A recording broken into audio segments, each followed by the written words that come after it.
ऐसा, what is the first thing which comes to mind, when you talk about, when someone starts talking about money, as a money as a concept, अगर कोई बोले कि if the word money pops up in the conversation, then क्या लगता है? What do you, what is the first thing that comes to your mind? पैसा। नहीं, पैसा तो ठीक है, बट पैसा, बट देन कैसे इमोशंस ट्रिगर होते हैं? Like you सबसे feel, सबसे पहले you तो feel adrenaline rush. What is it that you feel? Well, मेरे दिमाग में तो सबसे पहले ये आता है कि पैसे से तुम क्या क्या कर सकते हो, और उसके बेसिस पे इमोशंस चेंज होते हैं। So Okay. When you think about money and you are like, oh मैं तो बहुत सारी मिठाइयाँ खा सकता हूँ, बहुत सारी रसमलाई खा सकता हूँ, that obviously gives you a sense of pleasure. Yeah. जब लगता है कि हाँ, ये यूट्यूबर्स इतने सारे इधर उधर ट्रैवल कर रहे हैं, हरीश वाली भी इधर उधर घूम रहे हैं, मैं भी घूम सकता हूँ क्या? तो that obviously brings pleasure. And then when you start thinking कि ओ, अब अगर मैंने लोन ले रखा है, कार का, घर का, इसका उसका, हाई नौकरी चली गई तो क्या होगा, तो पैसे कहाँ से आएंगे? Then obviously that triggers emotion of fear और uncertainty. So it all depends on कि तुम पैसे को किस चीज से एसोसिएट करते हो, कि तुम उससे क्या कर सकते हो, उसके बेसिस पे मेरे को लगता है इमोशंस आते हैं। Okay. But मतलब emotion is one, but as you rightly said ना कि so money for me, जब the moment someone starts talking about money, not just as a concept, but जब ऐसे पैसे की बात शुरू होती है, तो while I may not understand numbers, and वो मेरा कभी भी strong point नहीं रहा है कि I am very good at numbers, but money as a concept always fascinated me, कि why money exists, or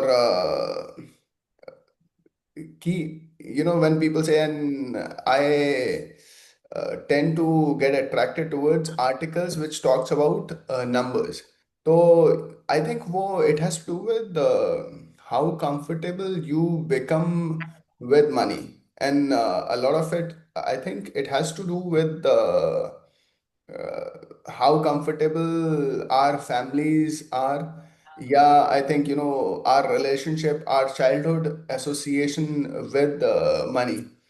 मुझे वो लगता है कि अगर घर में पैसे को लेके बात होती है, नहीं होती है, मतलब जब हम छोटे थे तो बात होती थी कि नहीं होती थी, आई थिंक वहां से भी ये होता है, it is cause by that. अगर बिजनेस फैमिलीज की अगर हम बात करें, फॉर एग्जांपल, वहाँ पे हमने देखा ना कि लेट्स से किसी का बिजनेस है, तो बच्चा जब 10 11 12 साल का हो जाएगा, लेट्स से 14 साल का होगा, तो रैंडमली वो कभी ऐसे चला जाएगा, तो हम सुनते हैं ना कि अब वो अपने फादर के शॉप में चला गया है, गल्ले पे बैठना शुरू कर दिया है, what ever, so it's like money उसके लिए कुछ अलग से नहीं होता है। सो वो उसने टच एंड फील किया हुआ है, he has seen the money being handled. He may have handled the money in the in during his childhood days too. तो I think ये वहां से भी होता है। तो मुझे लगता है कि it has to do with how families association is with money। तो उससे it is very do you true. think और उससे भी ये चेंज होता है? काफी और ये दो तीन चार मैं ऐसे रैंडम चीजें इधर उधर की बोलूंगा फ्रॉम माय ओन चाइल्डहुड। सो सबसे पहले तो आई रिमेम्बर जब हम छोटे थे, तब पापा को सैलरी मिला करती थी हाथ में, कैश मिला करता था, तो 100 100 रुपए के नोट की ऐसे गड्डियां होती थी। तो hmm. You could obviously touch and feel it कि ओ वाह, ये देखो, ये सैलरी मिली तो सैलरी ऐसे मिलती है। सो वो एक टाइम था कि when you knew physically what salary meant. आजकल अकाउंट में क्रेडिट हो जाती है, but you don't have that exact same physical touch and feel वाली feeling. Unless you so that withdraw is it one. from ATM। Unless you withdraw it, correct. So that is one. फिर उसमें से I remember कि क्या होता था कि फिर मम्मी के को पापा पैसे देते थे कि ये लो, ये पैसे, इन पैसों से हमने वो घर का खर्चा चलाना है। सो वो हो गया। अब वो घर का खर्चा चलाने के बियॉन्ड सेविंग्स और इन्वेस्टमेंट के लिए कुछ पापा करते थे कि नहीं करते थे, honestly speaking I don't remember. मेरे को तो ये भी नहीं पता कि पापा बैंक अकाउंट में पैसे डालते थे कि नहीं डालते थे, उसमें भी एफडी करते थे, सेविंग्स अकाउंट करते थे, क्या करते थे। आज तक बस मेरे को इतना याद है कि कभी पापा यूज टू टॉक अबाउट कि कुछ तो पियरलेस करके, कि कुछ तो पियरलेस का की स्कीम है, उसमें हमने पैसा डाला था मम्मी का, और वो पता नहीं अब, और वो I don't know where it went, वो डूब गया शायद से। I have no clue what that peerless was even meant. तो ये हो गया। सो ये तो हुई बात कि हमने अपने पेरेंट्स को क्या करते देखा, तो इतना ही देखा, इतना ही पता है। उसके बियॉन्ड आता है कि how much involve you were with money. So hmm. उसमें मैं दो तीन चीजें बताता हूँ कि अब ऑब्वियसली मैं घर में बड़ा था, तो ये कि अच्छा ठीक है बेटा जाओ सब्जी खरीद के ले आओ, तो सब्जी खरीद के ले आओ तो मम्मी पैसा देंगी ना, तो कैश देंगी कि अच्छा ठीक है सब्जी खरीद के ले आओ। तो हम्म। जब सब्जी खरीद के लानी है, तो वहां जाके लेके आनी है, तो अपने हाथ से पैसा तुमने देना है। वो जितना भी है कि अगर तुमने 10 का नोट दिया और 8 रुपए की सब्जी हुई, तो दुकानदार 2 रुपए वापस कर रहा है कि नहीं कर रहा है, तो वो mental accounting you have to immediately do, क्योंकि नहीं तो चपत लग सकती है तुमको। बट तो आई थिंक वो इट जो इज हमने it but I think it is a good exercise to for kids, no मतलब एक तो उससे दो चीजें करेक्ट। इससे बच्चे सीख सकते हैं कि एक तो हाउस होल्ड चोर्स में कैसे वो पार्टिसिपेट कर सकते हैं, तो बड़ों को भी थोड़ा सा सहारा हो जाता है उस सेंस में भी। दूसरा, बच्चों को थोड़ी सी रिस्पॉन्सिबिलिटी अकाउंटेबिलिटी भी आ जाती है कि यार तुमने कुछ तो घर का काम करके लेके आना ही है। और फिर उसके और बाद सबसे अगर कभी होगा तो they will also be scolded ना, कि अगर कहते हैं प्लस मैथ्स की और तो हम टेबल और सीखते हैं, वो एडिशन सब्ट्रैक्शन एग्जैक्टली तो आ तो भी वो जाएगा। मैथ्स मैथ्स के क्या एडिशन सब्ट्रैक्शन, वो that was a practical application in real time. तो हम्म। एक तो ये है कि तुमने वो ध्यान रखना है कि हिसाब किताब जो सही है। दूसरा ये है कि आई ऑल्सो यूज टू, एक बार गलती से ऐसा हो गया कि किसी दुकानदार ने पैसे ज्यादा दे दिए इन रिटर्न। तो अब ज्यादा दे दिए, तो उस टाइम पे अब बच्चे थे, अब इसमें वो हम साइड में रखते हैं ऑनेस्टी डिसऑनेस्टी, बट बच्चे को क्या चाहिए, पैसे ज्यादा मिल गए, सब सामान इतने का है, तो अब वो पैसे अपने हो गए ना। तो अब if you are not quick on your feet in terms of maths, तो you will not be able to figure it out. तो तुरंत समझ में आएगा ओ ये 2 रुपए तो एक्स्ट्रा मिल चुके हैं, दुकानदार ने ज्यादा दे दिए, तो चुपके से आप 2 रुपए की तुम टॉफी खा लो, वो कुछ कर लो। So that was that basically कि my own involvement in the household chores helped me understand some of these things. So that is one. The other story that I will share is कि जब मैं I think fourth या fifth में होऊंगा, तो उस time पे पापा ने मम्मी ने आई डोंट रिमेम्बर किसने, लेकिन किसी ने तो फीस भरने के लिए पैसे दिए। और हम्म। उस टाइम पे वो पैसे दिए तो मेरी और तेरी फीस भरने के लिए पैसे दिए थे। हम्म। तो आई थिंक वो होंगे बहुत ज्यादा पैसे नहीं थे, क्योंकि फीस भी इतनी ज्यादा नहीं थी, होंगे 200-300 रुपए के आसपास की बात रही होगी, आज से कितने 30-35 साल पहले की बात है। हम्म। तो बट वो मैं कैश ऑब्वियसली बच्चा फोर्थ क्लास का जेब में डाल के स्कूल लेके गया है, और वहां पे जाके फीस भरनी है, तो it was a lot of responsibility कि कहीं भाई चोरी ना हो जाए, ये ना हो जाए, वो ना हो जाए। सो ये जो एक this is another side of it कि okay the family trusted you with that money. Hmm. So now आज तक मैं उस चीज को याद रखता हूँ कि ओके ठीक है, that means that I can be trusted with money, right? So that is the feeling that I grew up with, and I think that feeling probably shaped my life so far. And वही कि जब तुम्हारे पास पैसा है तो कहीं कोई चुरा तो नहीं लेगा, ये तो नहीं हो जाएगा, वो तो नहीं हो जाएगा, तो ये जो जो जो एलिमेंट्स है ना कि when you have money then you have to be cautious कि कहीं पैसा चोरी तो नहीं हो जाएगा, that fear if you will, right, that also adds to you having awareness कि हाँ भाई ये you you you have this thing and you have to protect it, right? So I think those are some of the stories from childhood I which think at least shaped our life. I think when you mentioned about Papa ka bank account and FD na, the only savings वाला thing that I remember is, and I think ये सारे government servants के साथ में है, मतलब of course अब private में भी ऐसा होता ही है, but at that point time provident fund was was the thing. वहाँ पे इंटरेस्ट भी उस टाइम पे तो आई आई थिंक 9 या 10% के आसपास मिलता था इसमें प्रोविडेंट फंड में।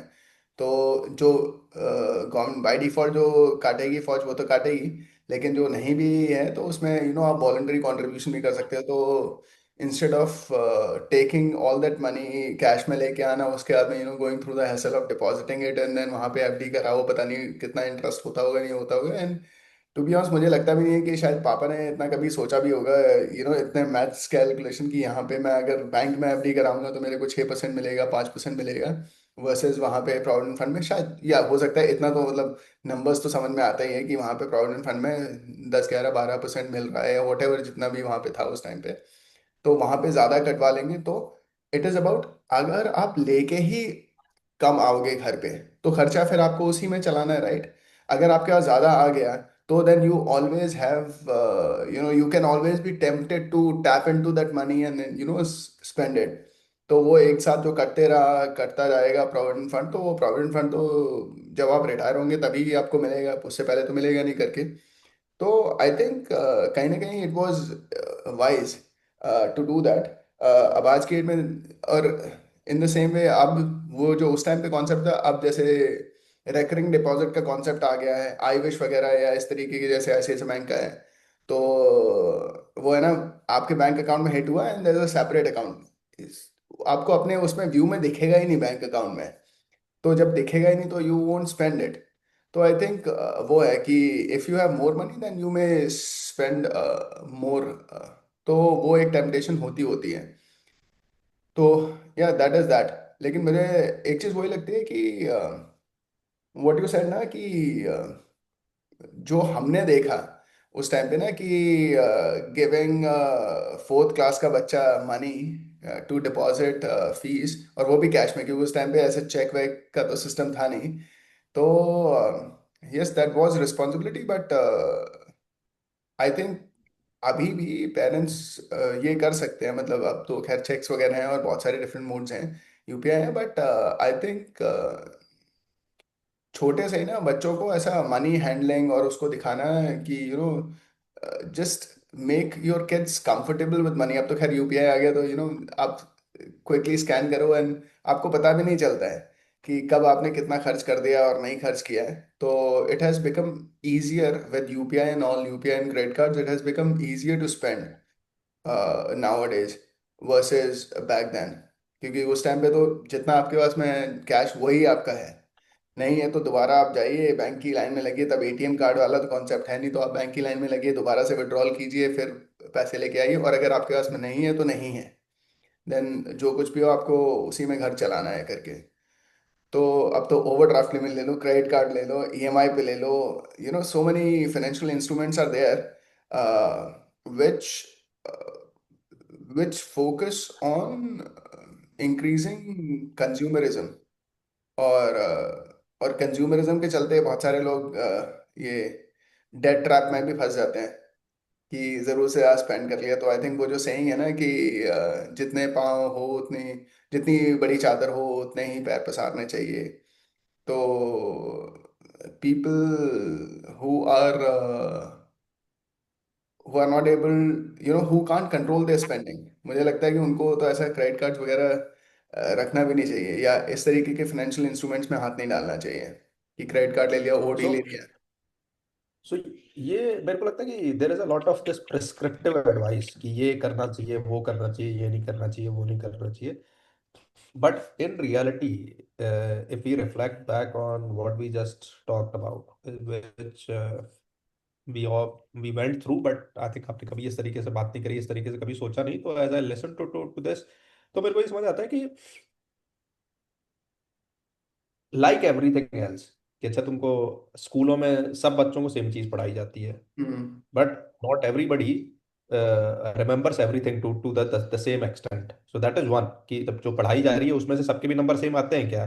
नहीं आते।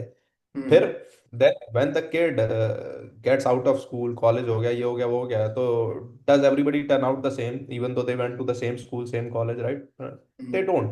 तो हम्म। उसका शायद रीजन ये है कि knowledge is important, obviously knowledge कहो या अवेयरनेस कहो of so hmm. Many different things that are available, there different concepts, ये सब चीजें। हम्म। बट उसके साथ साथ what is also important is कि सिर्फ सुन नहीं लिया है कि अच्छा ठीक है, पीपल प्रिस्क्राइब कि ये करना चाहिए, वो करना चाहिए, उससे नहीं होता। When you apply it to your own life, hmm. Either voluntarily or involuntarily, hmm. That gives you a practical life experience जो तुम नहीं भूलोगे। जैसे भी हम बात कर रहे थे कि हम्म। वो ऐसा थोड़ी ना है कि हमको सिखाया है, कि मम्मी ने बिठा के सिखाया है कि अच्छा बेटा सब्जी जब लेते हैं तो कैलकुलेशन ऐसे करते हैं। वो तो ऐसे कि रिस्पॉन्सिबिलिटी दी जाके के गो फिगर इट आउट। हम्म। पापा ने जो जो सैलरी आई, वो सैलरी उठा के, तब होते ही नहीं थे ये कि यूपीआई से कर दो, इससे कर दो, उससे कर दो, cash was the only way. तो हम्म। पापा को दिख रहा है कि भैया इतनी सैलरी आई है, इतने नोट है, इनमें से इतने नोट निकाल के साइड में मम्मी को दे दिए, इतना खर्चा करना है, बाकी ये यहाँ पे साइड में रखे हुए हैं। अब हम्म। वो क्यों रखे हुए हैं पता नहीं, उन्होंने इतना थोड़ी ना दिमाग लगाया होगा कि इसलिए रखे हैं कि इमरजेंसी फंड है, ये वो है, but that that is how it was. So hmm. Just by that practical dealing itself, we got exposed to these ideas, जिनको आप तुम नाम दे दो। उस हम्म। टाइम पे भी अगर हमको किसी ने फंडे मारे होते और ये हमको प्रैक्टिकल एक्सपेरिमेंट करने को नहीं मिला होता, तो hmm. I don't think we would know any of it. तो मेरे को लगता है कि that is a very important thing. Now coming to आजकल के जमाने में ही अगर हम बात करें कि so let's take this concept and try to apply it to how we observe hmm. Different generations do this, right. मतलब अब हमको हो गई भाई, हमारी भी एज हो गई, so we have gone through all of these life stages, we are also parents, right. So चाहे भले ही हमारे बच्चे इतने बड़े नहीं है, but we have kind of gone through all of those life stages. Some of the life stages we may not be into, but सबसे पहले कि यहीं से बात करते हैं कि जब कोई बंदा निकला कॉलेज से और उसको नई नई नौकरी मिली है, हम्म।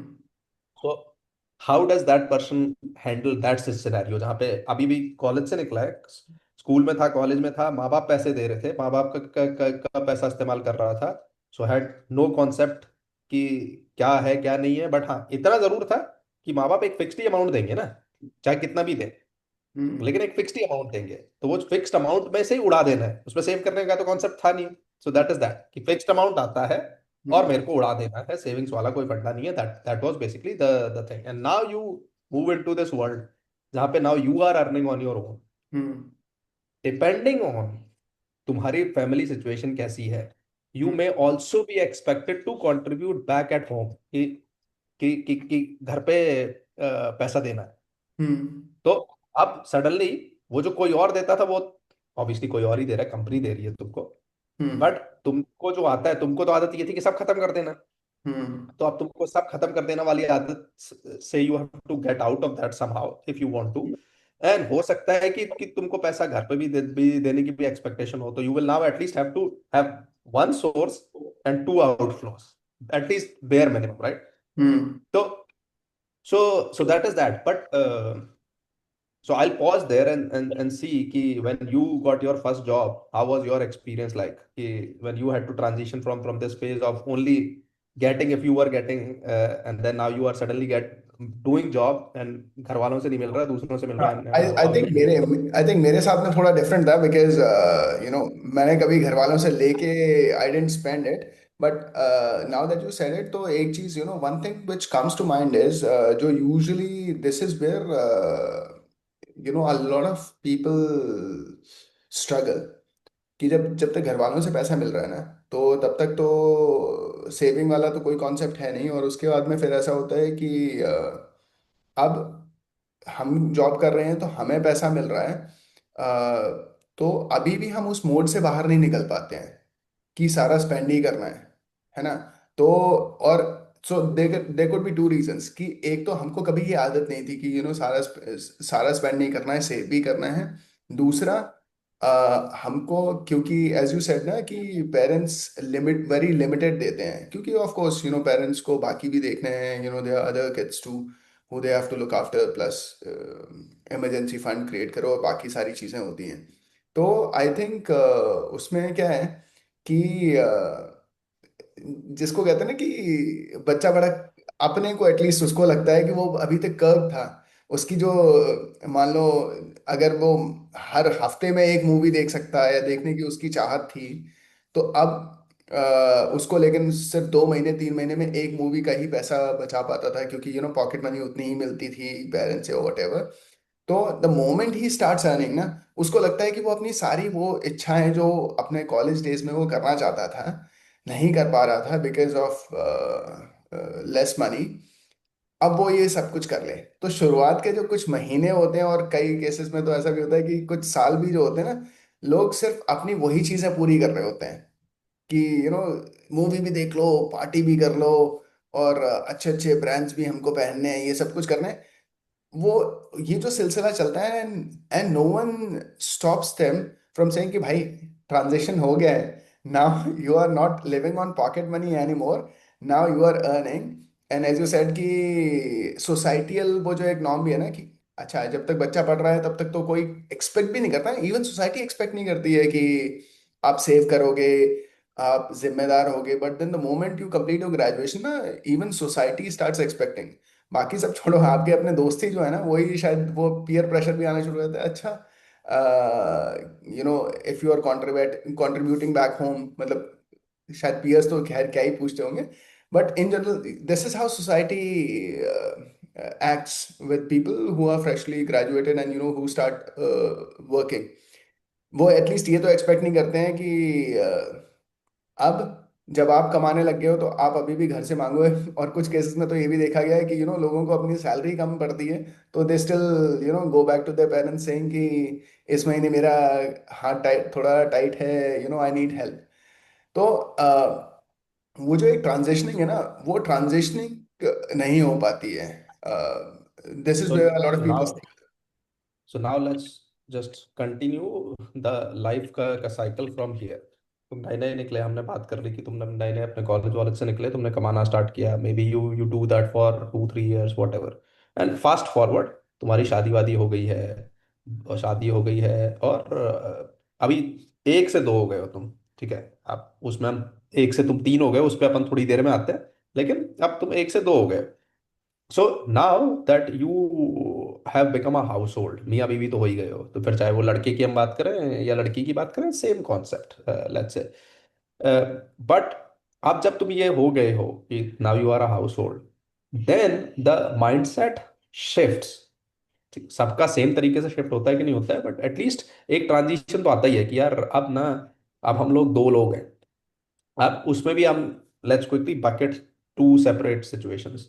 मेजॉरिटी ऑफ द केसेस में आज भी इंडिया में यही होता है कि पति कमा रहा होगा, और जो शादी हुई है जिसके साथ, लड़की के साथ, वो लड़की यूजुअली नहीं कमा रही होगी। हो सकता है क्या, ठीक है, पढ़ी लिखी है, बाद में वो नौकरी करे ना करे, बट मेजॉरिटी ऐसा ही होता है कि भाई नहीं कमा रही है, राइट। वो घर पे रह के कुछ कर कर सकती है, बट मेजॉरिटी है कि नहीं कमा रही है।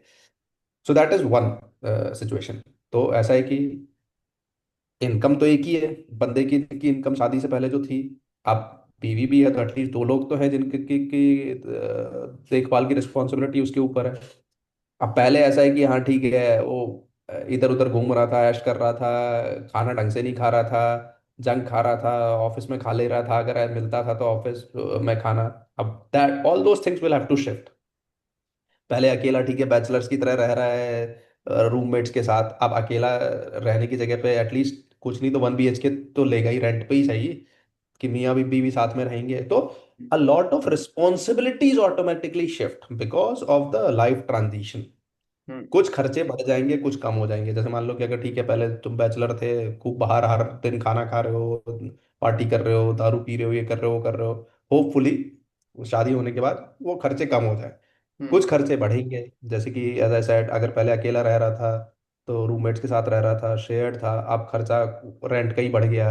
हम्म। बाकी चीज़ें, घर को थोड़ा बहुत फर्निश करोगे, ये वो, फिर हम्म। घूमने फिरने की एक्सपेक्टेशन होंगी। तो ये है कि with life transition, life stage transition, a lot of your things that are expected to be done which need money, they shift। तो ये तो एक चीज हो गई। दूसरा, इसी में छोटा सा वो टच कर लेते हैं कि ठीक है कि शादी होने के बाद मियाँ बीवी दोनों ही कमा रहे हैं। हम्म। तो ऐसा नहीं है कि अब तुम्हारा खर्चा बढ़ गया है और इनकम कम है, नहीं। वो जो दो अलग अलग कमा रहे थे ना, उनकी इनकम पूल हो गई है। दोनों ही कमा रहे हैं, उनकी इनकम पूल हो गई है। And similarly as I said कि जो इंडिविजुअल उनके अगर अकेले अकेले के खर्चे थे, तो वो खर्चे अब कंबाइन होके एक जगह रह रहे हैं। तो होपफुली वहां पे there is a little bit of adjustment, hopefully वहां पे ज्यादा फायदा है कंपेयर टू कि दो अलग अलग इंडिविजुअली जो कमा रहे थे और खर्च कर रहे थे। When they come together, hopefully they have more savings than more expenses। so ये है, but the point is कि डिफरेंस आता है लाइफ स्टेज के साथ कि क्या क्या तुमसे एक्सपेक्टेशंस है। तो ये हो गया ना। हम्म। यहाँ से एज आई सेड कि ठीक है, अब तुम पहले 1 से 2 हुए, अब बात करते हैं कि 2 से तुम 3 हुए। हम्म। या चार हुए जो भी है, पहले तो तीन ही हो गए तुम, अनलेस ट्विंस हो तुम्हारे। तो अब तुम यहाँ से पेरेंट्स बन गए, ठीक है। तो पेरेंट्स जब बनते हैं तो what are some of the changes that you have seen that happen, and चाहे इमीडिएटली या फिर इमीडिएटली ना हो, लेकिन चिंता जो दिमाग में आने लगती है कि अब बच्चा है तो क्या करना है वो सब। सबसे पहले तो मतलब and people may have different view points on this, but मैं personally, and these are my personal views, मैं पर्सनली ये फील करता हूँ कि people should think about planning a family when they feel they are well. खैर शायद हो there is no right time, but at least mentally, मैं इसकी मेंटल कैपेबिलिटी की बात नहीं कर रहा हूँ, but at least when you think you are financially stable is when you should start thinking about expanding your family. In a lot of cases that I've seen, होता ये है कि या तो पेरेंट्स के प्रेशर में कि अब शादी हो गई है तो बच्चा कर लो टाइप, या ऐसा है कि नहीं नहीं we are getting to old और वट एवर। आई थिंक थोड़ी सी अगर प्लानिंग करें लोग, तो I think it would be better for them कि थोड़ा सा फाइनेंशियल एटलीस्ट तो उनके ऊपर बर्डन नहीं आएगा, दे कैन प्लान वेल। वो एक चीज है, so I just want to say that before we again to कि बच्चे होने के बाद क्या, तो आई थिंक वो एक चीज देना जरूरी है। जैसे लोग बोलते हैं ना कि दो बच्चों में गैप होना चाहिए, वैसे ही जब पहला बच्चा प्लान कर रहे हो तो उस टाइम पे भी आपको ये देखना चाहिए कि, क्योंकि आप ये मान के चलिए, एंड पर्सनली मैं ऐसा करता हूँ कि जितना दो लोगों का खर्चा है, एक छोटा बच्चा जरूर है लेकिन उतना ही उसका भी खर्चा है। सो आप ये मान के चलिए कि क्या आपके पास में, so whenever you you are doing the planning, मैं बहुत प्रैक्टिकली इसको देखता हूँ कि मान लीजिए एक, if you are family of two, मियाँ बीवी हैं, और एक का खर्चा 10,000 रुपये महीने का है, तो आप इसका मतलब हर महीने का आपका 20,000 रुपये का खर्चा है। अगर आप ये स्पेंड करने के लिए अब ये खर्चा 20 के अगर 30 का हो जाएगा और आपको कोई फर्क नहीं पड़ेगा, और उसके बाद भी आपको लगता है कि आपके पास स्टिल इमरजेंसी फंड रहेगा, जो कुछ भी क्रिएट, चाहे वो इमरजेंसी फंड 1,000 रुपये महीने का हो, चाहे आपका 5,000 रुपये महीने, 10,000 रुपये महीना आप उसमें कंट्रीब्यूट कर पाए, वो एक अलग चीज़ है। मतलब more you can contribute to it, it's better. लेकिन इतना हो पाएगा कि नहीं हो पाएगा, अगर आपको ऐसा लगने लगे कि कहीं पे ऐसा लगे कि नहीं नहीं 20 तक तो अभी ठीक है, मे बी मैं 25 तक अभी बचा सकता हूँ, लेकिन अभी उसके बियॉन्ड तो I can't stretch my self, उसके लिए तो मेरे को दूसरा जॉब ही पकड़ना पड़ेगा, जॉब स्विच करना पड़ेगा, या कुछ और एडिशनल सोर्सेज अपने इनकम के बनाने पड़ेंगे, तभी ये हो पाएगा। तो मुझे पर्सनली ये लगता है कि लोगों को पहले वो करना चाहिए, उसके बाद में फैमिली प्लानिंग के बारे में सोचना चाहिए। Because the moment you become a parent, तो वो फिर घड़ी स्टार्ट हो गई, ठीक है, you like it or not, but that person that small kid is there, and he or she is your responsibility now. तो वो खुद के that person can fend for himself, तो अब तो उसका जो भी करना है वो आप ही ने करना है। तो and it is a very big responsibility, so अगर आप फाइनेंशियली रेडी नहीं है उसके लिए तो आपको ये नहीं करना चाहिए, is what I feel. Again you may say कि ये प्रिस्क्रिप्टिव एडवाइस है, but these are my personal views. तो in my case it was like कि uh, वो the day my son was born, तो एक वो एडिशनल वो रिस्पॉन्सिबिलिटी फील होनी शुरू हो जाती, because now you as you have to be the father, और वो कोई आपको सिखाता नहीं है कि कि फादरहुड कैसा होता है कैसा नहीं होता है, and then all of a sudden बहुत सारी चीज़ें होंगी जो आपको मेंटली, वो फॉरगेट अबाउट वो sleepless nights because diaper change करना है, ये चेंज करना है, वो चेंज करना है, वो बात, वो तो कीपिंग दैट असाइड, लेकिन जब बच्चा बहुत छोटा होगा तो उसका क्योंकि इम्यून सिस्टम अपना कमजोर होगा, तो कई बार वो बीमार भी पड़ेगा, तो you will have to rush to to doctor, दवाइयाँ लेके आनी है, ये करना है वो करना है, तो वो एक चीज़ है कि उस समय खर्चा तो लगता ही है ना। तो दैट्स व्हाई सेड कि ना, एक छोटे और बच्चे का। जब जब एक डायपर निकलता है और वो जाता है ट्रैश कैन में, तो ऐसा हाँ, लगता है अरे यार ये देखो 15 रुपए 18 रुपए पंद्रह बचने का भी 15 रुपए डायपर का खरीदने डायपर को लिया। आ गया, वो करेक्ट, तुमने you through the money out. Correct. तो लेकिन वही है ना कि और तो डायपर्स की कॉस्ट हो गई, वाइप्स की कॉस्ट हो गई, ये सब जो चीज़ें ना ये फैक्टर इन, इसीलिए आई सेड ना कि एटलीस्ट उसका भी बड़े जितना ही खर्चा होता है, क्योंकि ये सारी चीज़ें फैक्टर इन तो कोई नहीं करता है और इसे एक्सेल शीट पे नहीं लिखा जाता है, बट एक मोटा मोटा अगर आप अंदाजा लगा के चलेंगे तो इतना खर्चा हो जाता है। तो जब तक वो 2 या 3 साल का नहीं हुआ है कि प्ले स्कूल में जाने लायक ना हो, तब तक वो आपके ये सारे खर्चे करवाते हैं, डायपर्स के और बाकी और चीज़ों के और मिल्क फूड वगैरह के। जब वो हो गया 2-3 साल का कि अब सॉलिड फूड ले रहा है, बाकी सारी चीज़ें खा रहा है, तो अब आपको उसके प्ले स्कूल का खर्चा देना है। और उसके बाद में फिर 5-6 साल का हो गया तो आपको उसको स्कूल में भेजना है, और फिर स्कूल के साथ साथ वो सारी चीज़ें शुरू हो जाती है कि स्कूल का खर्चा, बस का खर्चा, बाकी और जो है। So it is expensive and now is education is expensive. So वो सब प्लान आउट करना जरूरी होता है। तो if a son is born, तो भी खर्चा करना है। If a girl is born, you have to be in Indian society, you have to be additionally conscious of the money part, and you will have to start saving. वो हम चाहे जितना भी हम बोल रहे हैं कि हम मॉडर्न हो गए हैं, but that that thing is always there कि you will have to start saving and all for the marriage. वो लड़के के लिए भी है कि हायर एजुकेशन के लिए आपको करना ही है, तो मतलब डे वन से वो आपकी घड़ी चालू हो चुकी है, आप कुछ नहीं कर सकते उसका। सो तो वैसे मोटा मोटी ये है कि अगर हम देखें तो every life stage leads to different things that will happen in your life, और उसके हिसाब से the amount of money that you will need will keep increasing for sure, at least in life stages में जो हमने बात करी उनके बारे में। and you will have to start thinking about money differently in each life stage, with whether it is investing, whether it is saving, whether it is increasing your income, whatever else. तो हम्म maybe topic for another day, but at least ये जो हमने अभी तक बात करी उससे ये समझ आया तो आया कि बचपन से हमने क्या देखा क्या नहीं देखा, that shapes are foundational years as adults. And once we transition from school college to earning members, then things keep changing.